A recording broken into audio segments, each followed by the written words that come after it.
The representation in Miss Marvel is truly something to be admired and is a wonderful lesson for the MCU and other franchises moving forward. But what makes Miss Marvel such a wonderful lesson in representation? Look, I could sit here and wax lyrical about how it represents the Pakistani American Muslim community, turning over decades of grotesque and offensive Muslim representation in Western media. However, and quite frankly, I'd be slightly talking out of my ass, as it's not a lived experience that I have. Though from what I've seen online so far, a lot of Pakistani Muslims are very happy with the representation in Ms. Marvel. Now, of course, that's not to say that they all are, but I can only comment on what I have seen. But Ms. Marvel does more with its representation, and in the end is a win for all people of a minoritized race. It makes you care about all of its main characters, giving them depth and nuance, personal storylines, leaving no one to be a stereotype. From Nakia's campaign to being on the board of their local mosque,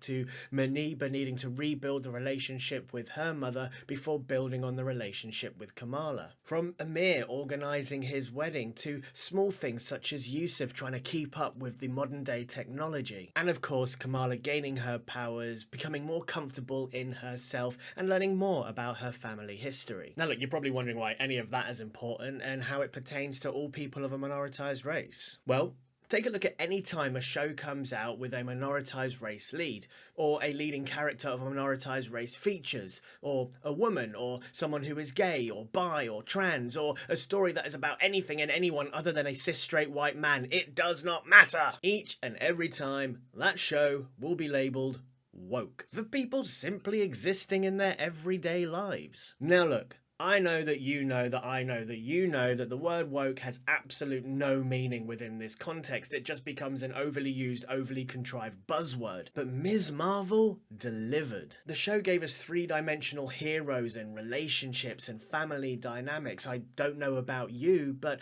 I came out of this show caring for Kamala's parents just as much as I cared about her. When the show dipped into the history of their people, looking at the partition, it didn't sit there just claiming that the British were awful.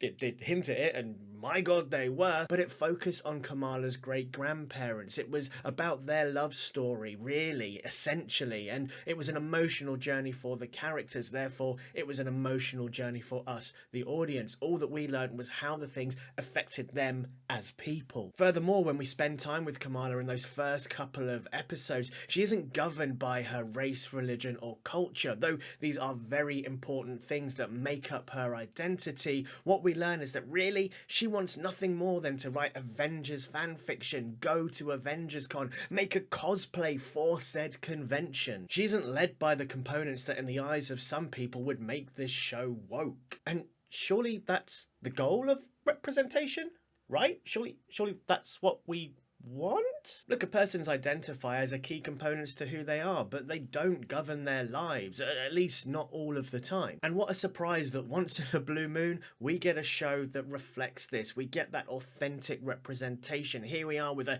juicy offering placed straight in front of us on the table, and boy, did we eat well. And this happened all the way up into that finale episode. You know, Kamala, in order to carry on her superhero journey, she needed two things. She needed a costume and she needed a superhero name. And these two things came from her parents. When her dad is sitting there explaining the meanings of her name in both Urdu and Arabic, she's not focused on that. She's focused on the fact that she shares a name with her idol, Captain Marvel. And this is exactly, I feel, what would happen to any teenager who discovers they have superpowers. They're going to feel that they have finally become the person they look up to the most, or one of the people they look up to the most. Nah, I'm flawed. And I really hope that moving forward, Kamala holds on to that teenage quirkiness, but at the same time, doesn't forget the sentiment that brown girls from New Jersey can be heroes. But now it's over to you. How was the representation in Ms. Marvel for you? Did you have as much fun with it as I did? I really want to know. Let me know in the comment section down below.